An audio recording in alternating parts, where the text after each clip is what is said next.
الحزب الذي ينظم استعمال الزجاجات الحارقة، الحزب الذي يعترف قيادته أنهم أعدوا بعض وأصبحوا يقومون بحماية أنفسهم بأنفسهم. ماذا يعني هذا؟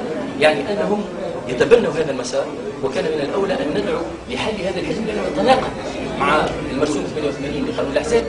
ولعلمكم أنه احنا كرابطة وطنية حزب الثورة بصدد إعداد ملف للمطالبة بحل حزب المولوتوف اللي هو حركة ميدان ما تسمى نفسها الذين يدعون إلى حماية الثورة لا يمكن أن يكونوا بعد الثورة، لأن الذي يدعو إلى حماية الثورة إلى وقف حماية الثورة وإلى حلها هو يعتقد أن الثورة حققت أهدافها، بينما احنا اعتقادنا كرابطة كتشكيلات ثورية والعديد من الطرق الثورية بالذات تعتبر أن الثورة لم تستكمل أهدافها، لم تستكمل أهدافها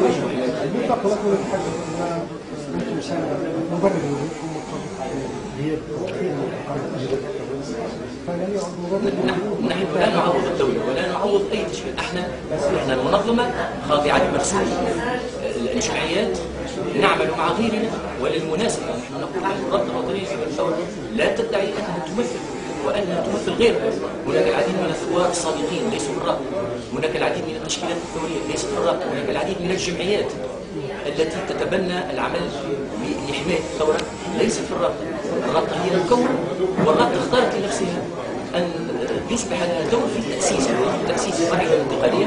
وإذا نبقى غير متنظمين وغير داخلين في إطار الجمعيات لا يمكن لنا أن نساهم. بل احنا كنا في إطار التنظيم، كنا في إطار الرابطة الوطنية لحماية الثورة.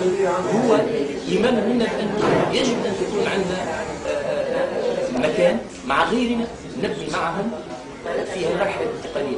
واحنا الشعار الأساسي في الشعار هو بناء السلم الاجتماعية، لأنه احنا نعتقد أن تحقيق أهداف الثورة إذا كنا فعلا نحقق الثورة، أهداف الثورة لا تتحقق في جو اجتماعي محتقن، في جو اجتماعي في تباغي، في جو اجتماعي يخاف التونسي فيه على نفسه من غيره من جانب. إذا احنا دعوتنا كبيرة إلى السلم الاجتماعية. وأعطيكم مثل وهذا معناها لمن يريد أن يتذكر أنه منذ سنة ونصف كل تشكيلات حماية الثورة منذ بدأ من 17 ديسمبر إلى اليوم، هل سمعتم أنتم كوسائل الإعلام، هل سمع الشعب التونسي أن تحركاتنا التي تحصى بالمئات والآلاف، هل سمعوا أن وقعت مرة جريح أو قتل إنسان أو توفي إنسان؟ وقتاش وقع هذا؟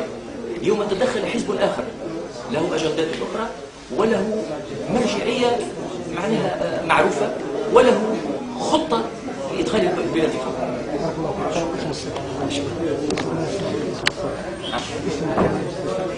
محمد معالج رئيس الرابطة الوطنية لحماية الثورة.